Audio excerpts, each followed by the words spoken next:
Hello friends, అందరికీ welcome to the video. ఎలా ఉన్నారంతా? So present అయితే నేను వరంగల్ ఫోర్ట్కి వచ్చాను. అదే మన కాకతీయుల సామ్రాజ్యమైన వరంగల్ కోట.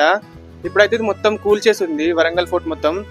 ఈ ఫోర్ట్ని ఎవరు కూల్ చేశారు, ఎందుకు కూల్ చేశారు అనేది మనం వీడియోలో ముందు వెళ్తూ తెలుసుకుందాం.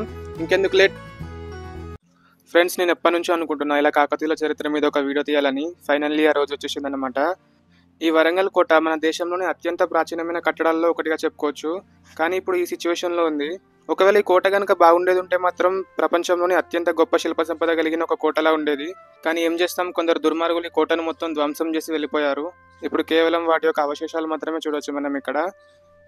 ఈ వీడియోలో కోహినూర్ డైమండ్ ఎలా కోల్పోయారు, అలానే ఇదంతా ఎందుకు కూల్చేశారు, కాకతీయుల చరిత్ర, ఈ అంశాల గురించి మనం ఈ వీడియోలో మాట్లాడుకుందాం. నా చిన్న రిక్వెస్ట్ ఏంటంటే వీడియోని లైక్ చేసి సబ్స్క్రైబ్ చేయండి, ఇలానే సపోర్ట్ చేయండి. ఇక్కడ మన ముందు 4 స్తంభాల మధ్యలో నంది విగ్రహం అయితే చూడొచ్చు. ఈ స్తంభాల మీద డీటెయిలింగ్ చూడండి, అసలు ఆ కాలంలోనే ఇంత పర్ఫెక్ట్ ఎలా చెక్కారో అని తెలుస్తుంది. ఆ స్తంభాల మీద స్తంభాల లాగా ఆకారం, ఇక్కడ నాట్య శిరోమణిల బొమ్మల్ని కూడా పగలగొట్టేశారు. అసలు దేన్ని వదలలేదు. కొన్ని ఇలాంటివి అయితే చూడొచ్చు మంచిగా పర్ఫెక్ట్గా, డాట్స్ కానీ అన్ని. ఇక్కడ నంది ముందు మధ్యలోనే నాట్య మండపం ఉంది. వర్షం మూవీలో మీరు చూసే ఉంటారు, మెల్లగా కరగని అని ఒక సాంగ్ ఇక్కడ షూట్ చేశారు. చాలా విజువల్స్ అన్ని మన వరంగల్ ఫోర్ట్వే ఉంటాయి. ఇక్కడ ముందు ఉంది సింహాసనం, రాజులు కూర్చొని నాట్యాన్ని చూస్తూ ఎంజాయ్ చేసేవాళ్ళు అనుకుంటా. సింహాసనం అది, మధ్యలో నాట్య మండపం, అటు సైడ్ ఏమో నంది విగ్రహం, అటు ముందుకేమో శివలింగం ఉంటుంది. ఇక మనం స్టోరీలోకి వెళ్ళిపోదాం, ఎవరు కూల్చేశారు, ఎందుకు కూల్చేశారని. వీడియో మాత్రం లాస్ట్ వరకు చూడండి, చాలా అంటే చాలా ఇంట్రెస్టింగ్ ఉంటుంది. అండ్ మీ వాల్యుబుల్ కామెంట్ కూడా పెట్టండి వీడియో కింద. వరంగల్ను కాకతీయుల కాలంలో ఓరుగల్లు లేదా ఏకశిలా నగరం అని అనేవాళ్ళు. ఈ వరంగల్ కోట నిర్మాణాన్ని తెలంగాణలో సుస్థిర స్థానం కలిగి ఉన్న కాకతీయ వంశానికి చెందిన చక్రవర్తి అయిన గణపతి దేవుడు 1199 సంవత్సరంలో ప్రారంభించాడు. గణపతి దేవుడికి మగ సంతానం లేదు. తన కుమార్తె అయిన రాణి రుద్రమదేవిని ఒక యోధురాల్లాగా పెంచి చిన్నప్పటి నుంచి అన్ని విద్యలు నేర్పించి రాజ్యాన్ని తనకి అప్పగిస్తాడు. అయితే ఈ గణపతి దేవుడు స్టార్ట్ చేసిన ఓరుగల్లు కోట ఏదైతే ఉందో, రాణి రుద్రమదేవి ఇంకా బలపరిచి పూర్తి నిర్మాణం చేయించింది. మనకు తెలిసిందే, కాకతీయ రాజులు చెరువులు తవ్వించడం, దేవాలయాలు కట్టించడంలో చాలా ప్రాముఖ్యత చెందిన వాళ్ళని. ఎందుకంటే వాళ్ళ శిలా నైపుణ్యం చాలా గొప్పగా ఉండేది. అలా ఈ కోటని చాలా గొప్పగా కట్టించారు. ఎలా అంటే ఈ కోట చుట్టూ రక్షణలాగా 7 ప్రాకారాలు ఉండేవి. అందులో మట్టి కోట, రాతి కోట, నీటి కోట, పుష్పకోట, కంపకోట, పుట్టకోట, కంచుకోట అని ఇలా 7 ప్రాకారాలు ఉండేవి. 7 ప్రాకారాలు అంటే 7 కోటలు ఉండేవి. ఈ 7 రక్షణ కోటల్ని దాటుకొని వచ్చాకనే ప్రధాన కోటలోకి ప్రవేశం ఉండేది. నేను అంతకుముందు చేసిన వీడియోస్లో రాతి కోట, వాటి యొక్క ద్వారాలు చూపించాను. ఇంట్రెస్ట్ ఉన్న వాళ్ళు వెళ్ళి చూడండి. రాణి రుద్రమదేవి తర్వాత తన మనవడైన ప్రతాపరుద్రుడు రాజ్యాధికారంలోకి వస్తాడు. సో ఇలా ఈ కోట కాకతీయుల కాలంలో 19 చదరపు కిలోమీటర్ల విస్తీర్ణంలో వ్యాపించి సిరి సంపదలతో ఘనంగా విలసిల్లుతూ ఉండేది. అప్పుడే కొంత రాక్షసుల కన్ను ఓరుగల్లు కోట మీద పడింది. వాళ్ళే ఢిల్లీ తుగ్లక్ సుల్తాన్లు. సిరి సంపదలతో విలసిల్లుతున్న ఓరుగల్లు రాజ్యాన్ని చూసి కుళ్ళుకొని స్వాధీనం చేసుకుందామని దాడికి సిద్ధమవుతారు.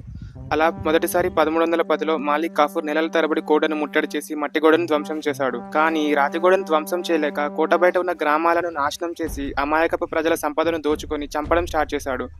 ఇక అప్పటి రాజైన ప్రతాపరుద్రుడు తన రాజ్యాన్ని కాపాడుకునేందుకు ఒక ఒప్పందం చేసుకుని ఎనలేని సంపదను, 20,000 గుర్రాలు, అలానే 100 ఏనుగులను ఇచ్చేశాడు. కానీ వాళ్ళకి అది సరిపోలేదు. ఎంతో విలువైన కోహినూర్ డైమండ్ని కూడా దోచుకొని వెళ్ళిపోయారు. ఇక వెళ్ళిపోయారులే అని అనుకున్న తర్వాత వెళ్ళిన వాళ్ళు మళ్ళీ రెండవసారి 1321లో ఫియాసుద్దీన్ తుగ్లక్ తన కొడుకు ఉలుగ్ ఖాన్ను వరంగల్పై మళ్ళీ దాడికి పంపుతాడు. ఈసారి ప్రతాపరుద్రుడి సైన్యం వీరోచితంగా పోరాడుతుంది.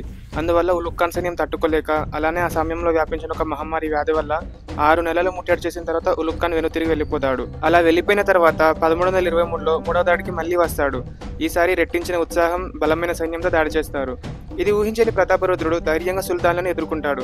కానీ సుల్తాన్ సేనలు ఉపయోగించిన ఆధునిక పద్ధతులు, బలమైన అశ్వదళముల వల్ల, తెలుగు నాయకుల ఐకమత్యం లేకపోవడం వల్ల ఓటమి తప్పలేదు. రాజ్యమంతా అల్లకల్లోలం అయిపోయింది. ప్రతాపరుద్రుడు అలానే కటకపాలుడైన గన్నమ్మ నాయకుడిని బందీలుగా చేసి ఢిల్లీకి తరలిస్తుండగా ప్రతాపరుద్రుడు నర్మదా నదిలో దూకి ఆత్మహత్య చేసుకున్నాడని చరిత్రకారులు అన్నారు. కానీ ఇంకొందరి వాదన ఏంటంటే ప్రతాపరుద్రుడు ఆత్మహత్య చేసుకునేంత పిరికివాడు కాదు, కావాలని చంపేశారని అంటారు. ఇంతటితో కాకతీయుల రాజ్యం పతనమైంది. ఇక వరంగల్ కోట అలానే కాకతీయుల కట్టడాలన్నీ ధ్వంసం చేసి శిల్పాలు, విగ్రహాలన్నీ పగలగొట్టేసి వెళ్ళిపోయారు. ఫ్రెండ్స్, మీకు ఒక డౌట్ వచ్చిండొచ్చు, ఏంటంటే బందీగా చేసింది ఇద్దరిని కదా, ఒకరు ప్రతాపరుద్రుడు, ఇంకొకరు గన్నమ్మ నాయకుడు. మరి గన్నమ్మ నాయకుడిని ఏం చేసి ఉండారని మీకు ఒక సందేహం అయితే వచ్చిండొచ్చు కొందరికి. సో అతను ఏం చేశారంటే ఢిల్లీకి తీసుకెళ్లి అక్కడ అతన్ని ఇస్లాం మతంలోకి మార్చేశారు. అలానే అతనికి మాలిక్ మక్బూల్ అని నామకరణం చేసి వాళ్ళ కింద పనిచేసే విధంగా మార్చుకున్నారు. సో ఫ్రెండ్స్, ఈ విధంగా కాకతీయుల చరిత్ర అనేది వరంగల్తో ముడిపడి ఉంది. ఇంకా చాలా ఉంటుంది ఫ్రెండ్స్. అసలు కాకతీయుల చరిత్ర చెప్పాలంటే ఈ వీడియో సరిపోదు. వాళ్ళు పరిపాలన చేసిన విధానం కానీ, వాళ్ళు చేసిన గొప్ప గొప్ప పనులు, ఇవన్నీ చరిత్రలో చాలా ఉన్న చదివేటివి. నాకు తెలిసినంత వరకే నేను ఈ వీడియోలో చెప్పాను. ఇంకా మీరు తెలుసుకోవాలనుకుంటే బుక్స్ కూడా చదవచ్చు కాకతీయుల చరిత్ర గురించి.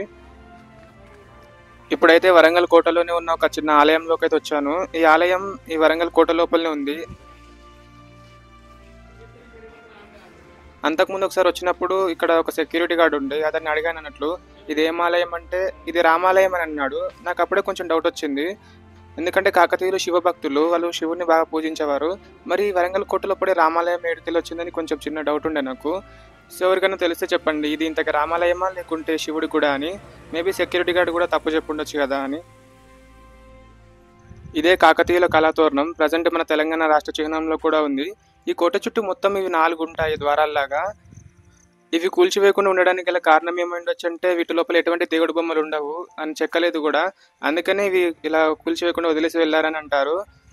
ఫ్రెండ్స్, వీడియో లాస్ట్లో రాతికోట వాటి యొక్క ద్వారాలు చూపిస్తాను. వీడియో లాస్ట్ వరకు చూడండి. ఈ ప్లేస్ అంతా హిస్టారికల్ వైబ్ ఉంది మొత్తం. అలానే కొంచెం బాధ అనిపిస్తుంది. ఇంత మంచి కోటని కూల్చేయడానికి వాళ్ళకి మనసు ఎలా వచ్చిందో. ఎంతో కష్టపడి ఎంతో మంది శ్రమించి కట్టి ఉంటారు ఈ కోటని.